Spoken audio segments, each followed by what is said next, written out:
안녕하세요. 혼자서 딸 하나를 키우고 있는 30대 중반의 여성입니다. 남편과 이혼한 지 벌써 반년이 넘었네요. 이제는 좀 괜찮아진 것 같다가도 한 번씩 속에서 우라가 치밀어 올라옵니다. 그럴 때면 이불 속에 들어가 숨죽여 펑펑 울기도 하고 뒷산에 올라 소리를 지르기도 했는데 오늘은 한번 일기처럼 적어보려고요. 남편이 저에게 프로포즈를 할 당시에 저를 다른 이름으로 부른 적이 있어요. 그때 너무 수치스럽고 속상한 마음에 결혼이고 뭐고 필요 없다고 다 뒤집어 엎어버리자고까지 했습니다. 남편이 저에게 프로포즈를 하려고 참고했던 영화의 주인공 이름과 헷갈렸다며 울며 빌며 변명을 했지만 저는 받아주지 않았어요.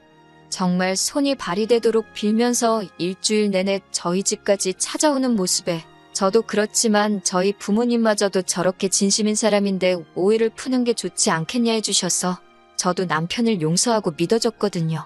그런데 이런 더러운 꿍꿍이가 있을 거라고는 상상도 하지 못했습니다. 여자로서 결혼식에 대한 환상도 있었고 친정 부모님 역시 하나뿐인 딸의 결혼식을 위해 많은 것을 해주고 싶어 하셨지만 시부모님께서는 예전에 사업에 실패하신 이후로 지인분들과 사이가 좋지 못하시다며 가까운 친지들만 불러 작은 결혼식을 했으면 좋겠다고 하셨습니다. 대신 신혼집은 시댁에서 마련해줬어요. 지은 지 얼마 안 돼 보이는 작은 빌라였는데 안에는 이미 가전제품과 가구까지 다 갖춰져 있었습니다. 한마디로 몸만 들어가서 살면 되는 상황이었습니다. 시댁에서 이 정도로 배려를 해주시니 저희 집에서도 결혼식에 대해서 어느 정도 양보를 하는 쪽으로 결론이 났었어요. 결혼하고 얼마 지나지 않아 저는 임신을 했습니다. 예정보다 빠른 임신이라 놀라기는 했지만 기쁜 마음이 더 컸지요. 임신 사실을 확인하고 얼마 뒤 저의 임신을 축하하기 위해 아주버님네 부부와 신혼의 부부까지 온 가족이 시댁에 모여 함께 점심을 먹게 되었습니다. 엄연히 서열상 제가 막내이다 보니 아무리 시어머니께서 가만히 있으라고 하셔도 마음이 편치가 않더라고요. 그런 부담감 때문인지 점심을 먹고 얼마 지나지 않아 속이 점점 불편해졌습니다.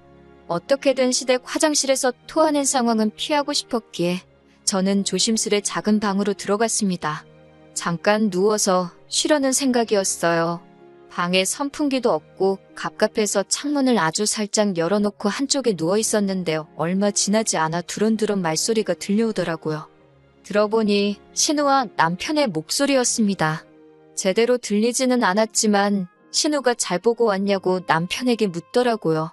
앞으로는 어떻게 할 거냐는 질문도 했고요. 남편은 얼마 전에 만났는데 잘 크고 있더라며 자기도 머리가 아프다고 하더라고요. 도대체 무슨 이야기인지 종잡을 수가 없어서 귀를 기울이려던 순간 시어머니가 방에 들어오셨습니다. 두 사람의 대화는 그렇게 끝이 났고요. 시간이 흘러 저는 딸을 출산했습니다. 정확히 말하면 조산이었어요. 원래도 몸이 약한 편이었는데 임신을 하면서 체력이 심하게 떨어졌거든요. 결국 회사에서 회의를 하던 도중 기절을 했고 그대로 응급실에 실려가 조산을 하고 말았습니다. 그래도 다행히 건강한 딸아이가 태어났고 모든 가족으로부터 넘치는 축하를 받았어요. 고생과 시련은 끝났고 이제 남편과 딸, 우리 셋의 행복한 인생 이막이 시작되었다고 믿었습니다. 정말이지 그때만 해도 제가 이런 사연의 주인공이 될 줄은 상상도 못했네요. 딸이 막도를 지났을 때의 일입니다. 워낙에 술이 약한 사람이라 회식도 잘 안 가고 친구들하고 술자리도 잘 안 가는 사람인데 그날만큼은 무슨 일 때문인지 잔뜩 술에 취해서 집에 들어왔더라고요. 몸도 제대로 못 가누는 남편을 간신히 소파에 눕히고 옷을 갈아입히다가 남편의 지갑을 우연히 보게 되었습니다. 현금은 얼마나 가지고 다니나 궁금하기도 했고 별다른 뜻은 없었어요. 지갑에는 사귈 때 주었던 제 증명사진이 여전히 들어있더군요. 딸 돌잔치 때 셋이 찍은 사진으로 바꿔 끼워 놓아야겠다 싶어서 제 증명사진을 꺼냈습니다. 그런데 제 증명사진 뒤에 어떤 아기 사진이 있더라고요. 남편과 꼭 빼닮은 아기였지만 남편이라고 생각하기엔 요즘 사진이었어요. 뭔가 쎄한 기분이 들었지만 술에 취해 잠든 남편에게 물어볼 수가 없어서 다음날 물어봐야겠다 생각하고 기다렸습니다. 이튿날 숙취로 괴로워하는 남편에게 그 사진을 보여주며 누구냐고 물었습니다. 남편은 잠깐 당황한 듯 하더니 이내 저에게 시조카도 못 알아보냐고 하더군요. 신우에게는 8살 난 아들이 있는데 그 아이의 어렸을 때 사진이라는 거예요. 신우랑 남편이 많이 닮기는 했지만 신우 아들하고 남편은 별로 닮지 않았거든요. 하지만 남편은 계속해서 첫 조카라서 예뻐서 가지고 다녔을 뿐이라며 저더러 도대체 왜 남의 지갑을 뒤졌냐고 화를 내더라고요. 그렇게 화를 내는 남편의 모습이 낯설어서 아무 대꾸도 안 하고 있으니 혼자 씩씩거리다가 사진을 쓰레기통에 버리고는 출근한다며 아침도 안 먹고 집을 나가더라고요. 황당한 저는 잠깐 넋이 나간 기분이었지만 금세 정신을 차렸고 왠지 모를 찝찝함에 남편이 버린 사진을 쓰레기통에서 다시 꺼냈습니다. 며칠 뒤 시어머니의 생신을 축하하기 위해 온 식구가 모인 날이었습니다. 저는 시조카에게 문제의 그 사진을 보여주며 이거 너라는데 이런 사진 본 적 있냐고 물어봤어요. 시조카는 고개를 갸웃거리며 처음 보는 사진이라면서 자기가 이렇게 생겼었냐고 오히려 저에게 역으로 묻더라고요. 그러더니 홀랑 제 손에 있던 사진을 들고 신우한테 달려갔습니다. 고지어 부엌에 있던 신우가 깜짝 놀라는 표정을 짓더니 저에게 다가와서는 이 사진은 어디서 났냐고 물었습니다. 남편 지갑에서 찾았다니까 신우는 혼잣말처럼 미쳐서를 몇 번 되뇌이더니 이건 자기 아들 사진이 맞다며 자기가 가져간다고 하더군요. 본인 아들 사진이라는데 안 준다고 할 수도 없더라고요. 그리고 시간이 흘러 딸이 2돌이 되었을 때입니다.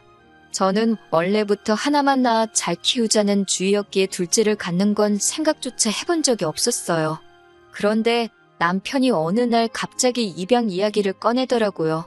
외동으로 키우면 딸이 너무 외롭지 않겠냐는 둥, 이기적으로 자랄지도 모른다는 둥, 말도 안 되는 핑계를 대면서 저를 설득하려고 들었습니다. 저는 머리 검은 짐승은 거두는 게 아니라는 말도 모르냐면서 당연히 안 된다고 했습니다. 그러자 시어머니까지 나서선 너희가 돈이 없는 것도 아니고 불쌍한 애 걷어서 새로운 삶을 살게 해주면 얼마나 의미 있는 일이냐며 자꾸 입양하기를 강요하시더라고요. 그렇게 한 2주 가까운 시간 동안 사람을 얼마나 볶아대는지 정말 노이로제에 걸릴 지경이었습니다. 입양에 집착하는 남편과 시어머니를 보고 있으니 자꾸 기분 나쁜 생각이 들었습니다. 혹시 남편한테 내가 모르는 숨겨진 아이가 있는 건 아닐까 그런 끔찍한 상상까지 들더군요. 결국 고민 끝에 나름의 해결책을 생각해냈습니다. 제가 아이를 직접 고르겠다고 했을 때 남편이 어떻게 나올지 보고 마음을 정하는 걸로요. 저는 남편에게 그럼 같이 고아원에 가보자고 했습니다. 제가 키워야 되는 아이니까 제가 고르겠다고요. 그러자 남편은 그건 또 싫다고 하더군요. 자기 성씨를 따르고 자기 집안 호적에 오를 아이인 만큼 이번만큼은 며느리인제 의견보다는 시부모님과 자기 의견이 더 중요한 것 같다면서요.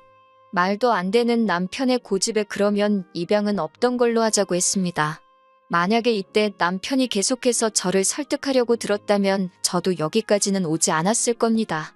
그 무렵에 이미 남편과의 관계를 정리하는 쪽으로 결론을 내렸을 수도 있고요. 하지만 남편은 제가 입양은 없었던 걸로 하자니까 순순히 그러자고 자기도 사실은 내키지 않았다며 한 발 뺐습니다. 그런 남편의 모습에 저는 솔직히 안도감까지 느꼈습니다. 정말로 자기 자식이었다면 그렇게 쉽게 포기할 리 없다는 확신이 있었으니까요. 그렇게 다시 아무 일도 없었던 듯이 평화로운 날들이 흘러갔습니다. 딸은 쑥쑥 자랐고 어느덧 3번째 생일을 앞두고 있었던 때였어요. 남편은 갑자기 출장에 잡혔다며 내일 모레 이틀 정도 집을 비워야 할 것 같다고 하더군요. 남편에게 말은 안 했지만 모처럼 친정어머니가 아이를 봐준다고 하셔서 둘이 영화라도 보러 갈까 생각하고 있었는데 내심 서운한 마음이 들었습니다. 사실 그 무렵 남편이 예전 같지 않았거든요. 집에서 아이를 키우다 보니 신경을 쓰려고 해도 어느샌가 옷이 더럽혀져서 점점 후줄근하고 편한 복장을 하게 되더라고요. 그런 저를 보고 하루는 남편이 인상을 있는 대로 찡그리면서 너랑은 둘째는 못 갖겠다 이러는 거예요. 앞에서도 말씀드렸다시피 저는 둘째를 갖고 싶은 마음이 전혀 없었지만 남편이 뜬금없이 둘째 이야기를 꺼내기에 제가 왜? 라고 물었습니다.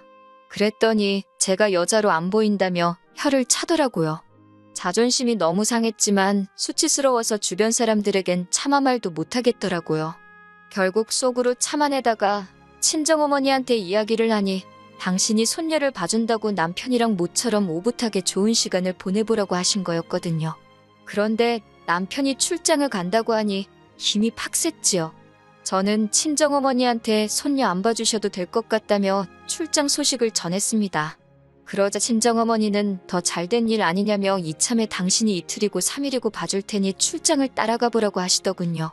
남편이 일하는 동안엔 호텔에서 쉬다가 저녁에는 둘이 좋은 시간 보내면 되는 거 아니냐고요. 듣고 보니 그럴듯한 계획 같았습니다. 그날 밤 퇴근한 남편을 살며시 떠봤습니다. 그런데 생각지 못한 남편의 반응에 저는 너무 충격을 받았습니다. 남편은 자기가 지금 놀러 가냐면서 한 푼이라도 더 벌어오려고 아둥바둥 사는데 무슨 속편한 소리냐고 고함을 치더라고요. 장모님도 생각이 있으신 거냐면서 한숨을 팍 내쉬는데 저 때문에 친정어머니가 사위한테 무시를 당한 것 같아서 죄송스럽고 속도 상하고 그랬어요. 그리고 이튿날 출장을 간다는 남편은 이상하리만치 기분이 좋아 보였습니다. 평소답지 않게 콧노래를 부르고 멋도 한껏 부리더라고요. 제가 지금 출장 가는 거 맞아? 놀러 가는 사람 같은데? 라며 의심스러운 눈빛을 보내자 남편은 즐거운 기분으로 일하려는데 왜 초를 치냐고 짜증스럽게 대꾸하더라고요. 저도 더는 남편이랑 말도 섞기 싫어서 마음대로 하라고 한마디 싸붙이곤 가던지 말던지 내버려뒀습니다. 남편이 출장을 간 그날 저녁이었습니다. 딸 얼굴이 붉게 달아올라 있었어요. 배고프다고 울 법도 한데 제대로 울지도 못하길래 손을 대보니 애가 불덩이처럼 뜨겁더라고요. 놀란 저는 남편에게 전화를 걸었지만 남편은 도통 전화를 받지 않았습니다. 저는 아이를 들쳐업고 맨발로 집을 나서 택시를 탔습니다. 맨발이었다는 것도 병원에 도착해서 알아챘을 만큼 정신이 하나도 없었어요. 조산으로 낳은 딸이었기 때문에 혹시 뭐라도 잘못됐을까봐 늘 노심초사하며 딸을 키우고 있었거든요. 다행히 병원에 도착해 수액을 맞추고 하니 열이 조금씩 떨어지더라고요. 어느 정도 위급한 상황을 넘기고 나서 저는 다시 한번 남편에게 전화를 걸려는 그때 남편으로부터 영상전화가 걸려왔습니다. 전화를 받으니 남편이 아니라 웬 남자아이가 화면에 나타나더군요. 황당해서 넌 누구냐고 물으니 아이도 놀랐는지 아빠를 외치더라고요. 곧 이어 낯익은 목소리가 전화기 너머로 들려왔습니다. 남편이었어요. 남편은 너무 자연스럽게 왜 그러냐며 아이에게 대꾸를 해주고 있었어요. 손이 덜덜 떨려서 금방이라도 핸드폰을 놓칠 것만 같았고 그 순간 어떤 여자가 제 남편에게 자기야 하고 부르더라고요. 곧 남편의 얼굴이 화면에 떴고 남편은 정말 크게 놀란 듯 전화를 끊어버렸습니다. 10분 정도 흘렀을까 남편에게 다시 전화가 걸려왔지만 저는 도저히 받을 용기가 나지 않았어요. 그리고 이틀 동안 출장으로 집을 비울거라던 남편은 이튿날 아침 집에 돌아왔어요. 남편은 제 눈치를 살피더니 아무것도 안 물어보냐고 묻더라고요. 남편에게 지금 무엇을 물어본들 정직하게 대답해 줄 것 같지 않았기에 저는 남편을 한번 힐끗 바라보고는 아무 말도 하지 않았습니다. 철저하게 무시해버렸어요. 남편은 그런 저에게 애걸복걸을 하며 무슨 말이라도 해달라고 하길래 당신 애가 맞냐고 물었습니다. 지금부터 하나도 속이지 말고 사실대로 말하라고. 거기에 따라서 내 결론도 달라진다고요. 남편은 저와 만나기 1년 전에 사실혼 관계로 지내던 여자가 있었다고 해요. 하지만 시댁에서 워낙에 그 여자를 탐탁지 않아 해서 결국 혼인신고도 못한 상태로 살다가 그대로 헤어지게 되었답니다. 당시 여자 뱃속에는 이미 아이가 자라고 있었는데 남편에게 말을 해주지 않았대요. 그렇게 여자와 헤어지고 얼마 지나지 않아 저를 만나게 되었고 저에게 프로포즈를 하기 며칠 전 그 여자에게 연락이 와서 한번 만나게 되었답니다. 여자는 그때 아이를 데리고 나와 남편에게 당신 아이라고 말을 했고요. 남편은 믿을 수 없었기에 친자검사까지 했고 그 결과는 99.99% 일치였다고 했어요. 남편은 점점 차분한 목소리로 평정을 되찾아가며 저에게 하나씩 고백하고 있었습니다. 그런데 지금 그 여자가 재혼을 하고 싶다면서 지금까지 자기가 아이를 키웠으니 그 시간만큼 이번엔 남편더러 아이를 키우라고 했다는군요. 저를 설득해서 입양을 해볼까도 했지만 그건 차마 저한테 못할 짓인 것 같았고 그 와중에 아빠의 존재를 알게 된 남자아이가 하도 아빠 보고 싶다고 타령을 해서 이번에도 내려갔던 거라면서 오해하지 말랍니다. 그 여자와는 더 이상 아무 사이도 아니라고요. 하지만 남편 말을 곧이곧대로 믿을 수는 없었지요. 저는 왜 처음부터 솔직하게 말하지 않았냐고 물었고 남편은 그랬다면 제가 자기와 결혼했겠냐면서 저를 포기할 수 없었답니다. 사실 남편의 말에 거짓이 있든 없든 더 이상 저는 관심이 없었어요. 마지막으로 혹시 당신 말고 시댁 식구들 모두 이 일을 알고 있냐고 물으니 묵묵부답이더군요. 모두가 한마음 한뜻으로 저를 바보 취급한 거나 마찬가지라고 제가 울분을 토하니 다들 저에게 상처를 주기 싫어서 그런 거랍니다. 그러면서 저더러 원한다면 다신 그 여자도 아이도 만나지 않겠다며 한 번만 용서해주면 안 되겠냐고 하더군요. 저는 당분간 친정에 머물면서 생각할 시간을 갖겠다고 했습니다. 다행히 딸아이가 친정에 있었기 때문에 남편에게 악을 써가면서 화를 낼 수 있었네요. 친정에 도착하자마자 저는 짐을 내려놓고 바로 다시 강남으로 향했습니다. 그쪽에 일 잘하는 이혼 전문 변호사들이 많다고 들었기 때문이지요. 다행히 저와 상담을 진행해주신 변호사께서 이건 남편이 고의로 속였기 때문에 이혼이 아니라 혼인무효 소송을 해야 한다고 하더군요.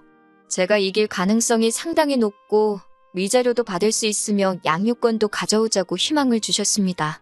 다행히 저는 친구나 가족들과 주고받은 이야기를 잘 지우는 편이 아니에요. 핸드폰을 뒤져보니 사귈 때부터 자기가 혼자임을 강조한 남편의 문자 메시지부터 그 여자랑 주고받은 아들에 대한 양육 이야기까지 증거가 수두룩 빽빽이더군요. 덕분에 6개월 만에 남편과의 악연을 정리할 수 있었습니다. 게다가 딸에 대한 양육비와 별개로 위자료도 2,500을 받아낼 수 있었습니다. 딸아이가 혼인 후에 출생아가 된 점은 가슴에 사무칠 만큼 속상했지만 딸도 언젠가는 이 엄마의 마음을 이해해주리라 믿는 수밖에 없었네요. 남편은 지금도 미안하다고 종종 사과의 뜻을 담은 장문의 문자를 보내오곤 합니다. 자기에게 영원한 사랑은 저 하나뿐이라면서 언제든 용서가 되면 돌아와 달라고요. 제가 여자로 보이지 않는다고 하자마자 그 여자랑 알콩달콩 두 집 살림 해가며 지내놓고는 거짓말을 하려거든 입에 침이나 바르고 하라고 한마디 해줬네요. 처음부터 자식이 있는 사실을 숨기고 제게 접근했으면서 결혼하고 나서 그 애까지 키워달라면 제가 좋다구나 키워줄 거라 생각했냐고. 마음 같아서는 그 여자고 당신이고 내 눈앞에서 머리채를 다 뽑아버려도 시원찮을 판인데 이 정도에서 끝내주는 걸 고마워하라고 한마디 했어요. 우리 딸아이 양육비 하루라도 늦게 보내주기만 해보라고. 내가 어떻게 나올지 궁금하면 한번 그렇게 해보라고 울음장을 놓으니 그제서야 그 입을 다물더군요. 나는 그 여자랑 다를 거라고. 내 배불러 낳은 자식 당신에게 보여줄 생각은 없다고 했습니다. 아이가 어느 정도 자라서 친부에 대해서 궁금하다 물으면 그때 가서 다시 생각해보겠다고요. 온 가족이 합심해서 저를 속여놓고선 이제와 진실을 알게 되었으니 어쩔 수 없다고 이해해달라는 건 너무 큰 욕심이지 않을까 싶네요. 입양하자는 말을 꺼냈을 때 검은 머리 짐승은 거두는 게 아니라고 제가 말했지만 검은 머리 짐승은 아이가 아니라 남편, 그리고 그 사실을 속인 시댁이 아닌가 싶네요. 그래도 마지막에 하고 싶은 말은 다 쏟아냈으니 속이라도 조금 후련합니다.